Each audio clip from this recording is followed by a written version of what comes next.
बिहार का दरभंगा एक नाम जो केवल सत्ता या रियासत का प्रतीक नहीं रहा। इस सवाल का जवाब इतिहास के उन परतों में छिपा है जहां सत्ता सेवा बनी, वैभव विद्या से जुड़ा और राजशाही जन कल्याण का माध्यम बनी। नमस्कार, मैं अनुराग और आप देख रहे हैं जर्नलिस्ट कैफे का डिजिटल प्लेटफॉर्म। आज की इस वीडियो में हम बात करते हैं दरभंगा रियासत की आखिरी महारानी कामसुंदरी के बारे में। तो आज हम आपको लेकर चल रहे हैं दरभंगा राज की उस गौरवशाली यात्रा पर जिसकी शुरुआत मुगल काल से हुई और जिसका अंतिम अध्याय लिखा गया महारानी कामसुंदरी देवी के त्याग और राष्ट्रभक्ति से। दरभंगा राज की नींव पड़ी 16वीं शताब्दी में जब मुगल सम्राट अकबर ने विद्वान, न्यायप्रिय और कुशल प्रशासक महाराज महेश ठाकुर को मिथिला का शासक नियुक्त किया। यहीं से दरभंगा राजवंश की शुरुआत हुई। यह कोई साधारण रियासत नहीं थी। यह मिथिला की संस्कृति, मैथिली भाषा, संस्कृत विद्या और धार्मिक परंपराओं की संरक्षक सत्ता थी। इतना ही नहीं, समय के चक्र चला, समय बदला, इतिहास बदला और इसके साथ इस वंश ने कई महान शासक दिए, जिसमें महाराजा हरिनारायण ठाकुर, महाराज लक्ष्मेश्वर सिंह, महाराज रामेश्वर सिंह और अंत में महाराज विदेश्वर कामेश्वर सिंह। यह वह वंश के राजा थे जिन्होंने इस वंश को हमेशा अपने खून पसीने की कमाई से इतिहास रचने में सींचा। लेकिन उनके विचार हमेशा भारत के राष्ट्र निर्माताओं के जैसे थे। शिक्षा उनका सबसे बड़ा संकल्प थी।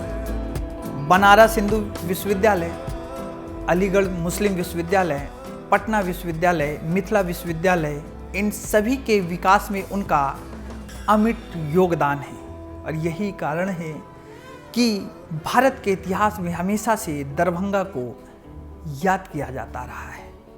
इन सब के बीच अब सवाल यह है कि क्या दरभंगा की राज सियासत केवल यहीं तक सीमित रही? तो आपको बता दें, दरभंगा राज की पहचान सिर्फ शिक्षा तक सीमित नहीं रही। इसकी पहचान उद्योग, व्यापार और आधुनिक तकनीक में भी रही। यह रियासत समय से आगे थी। इतना ही नहीं, दरभंगा एविएशन देश की पहली निजी एयरलाइंस थी, जिसको आज के समय में ज़्यादातर लोग दरभंगा एयरलाइंस के नाम से जानते हैं। लेकिन अब यह एयरलाइंस नहीं रही। यह रियासत इसी सोच का प्रतीक थी कि इसकी शुरुआत की गई ताकि व्यापार, प्रशासन और आपात सेवाओं को तेज और प्रभावी बनाया जा सके। उस दौर में जब हवाई यात्राएं आम कल्पना से बाहर थी, तब दरभंगा ने आसमान में उड़ान भरकर इतिहास रच दिया। यही नहीं, चीनी मिलें, पेपर मिलें, रेलवे में निवेश दरभंगा राज्य की एक आधुनिक आर्थिक मॉडल बन चुका था। अब बात है इस गौरवशाली परंपरा की अंतिम और सबसे भावुक कड़ी महारानी कामसुंदरी देवी की। 22 अक्टूबर 1932 को बिहार के मंगरौली गांव में जन्मी कामसुंदरी देवी महाराजा कामेश्वर सिंह की तीसरी पत्नी बनी। वे सिंहासन पर नहीं बैठी। जब वह महाराजा की तीसरी पत्नी बनी तब वह महज 8 वर्ष की थी। लेकिन दरभंगा राज की वह आत्मा की संरक्षक रही। सादगी, अनुशासन और मर्यादा उनके जीवन की पहचान थी। संतान न होने के बावजूद उन्होंने राज परिवार के सबसे वरिष्ठ सदस्य के रूप में हर दायित्व को निभाया। अगर देशभक्ति की बात हो और महारानी कामसुंदरी का नाम ना हो, ऐसा हो नहीं सकता। कहा जाता है कि जब भारत चीन के बीच युद्ध हुआ था, उस दौरान दरभंगा रियासत की महारानी कामसुंदरी ने 600 किलो सोना दान कर दिया था। यह दान केवल संपत्ति की नहीं थी, यह उस परंपरा का प्रतीक था जिसमें राष्ट्र सर्वोपरि होता है। यह एक निर्णय ने दरभंगा राज को इतिहास में अमर कर दिया। आज़ादी के बाद रियासतों का विलय हुआ, दरभंगा भी भारतीय गणराज्य का हिस्सा बना, लेकिन इसकी सांस्कृतिक और सामाजिक भूमिका समाप्त नहीं हुई। महारानी कामसुंदरी देवी ने महाराजा राजधिराज कामेश्वर सिंह कल्याणी फाउंडेशन के माध्यम से शिक्षा, संस्कृति और समाज सेवा को आगे बढ़ाया। निजी पुस्तकालय बनवाए, दुर्लभ ग्रंथ किए, संस्कृत धरोहर को संजोया, सबकी रक्षा उन्होंने अंतिम सांस तक की। कामसुंदरी 12 जनवरी 2026 को स्वर्गवास हो गया। 94 वर्ष की आयु थी।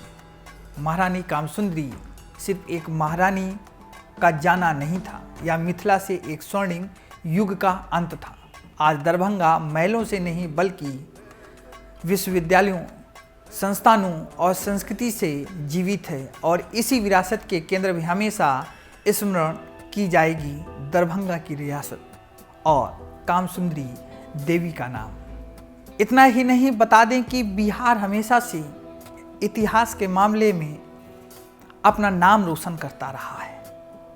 चाहे वो दरभंगा हो, पटना हो, मिथिला हो, मैथिली हो या अन्य रियासत, हमेशा बिहार इस तरह के इतिहास में अपना योगदान देता रहा है। और आज भी समय है कि बिहार समय समय पर इतिहास रचने के कारगर पर खड़ा होता है और अपना नाम सम्मिलित करा लेता है। इस तरह की बड़ी तमाम खबरों को देखने के लिए बने रहें जर्नलिस्ट कैफ़े के डिजिटल प्लेटफॉर्म।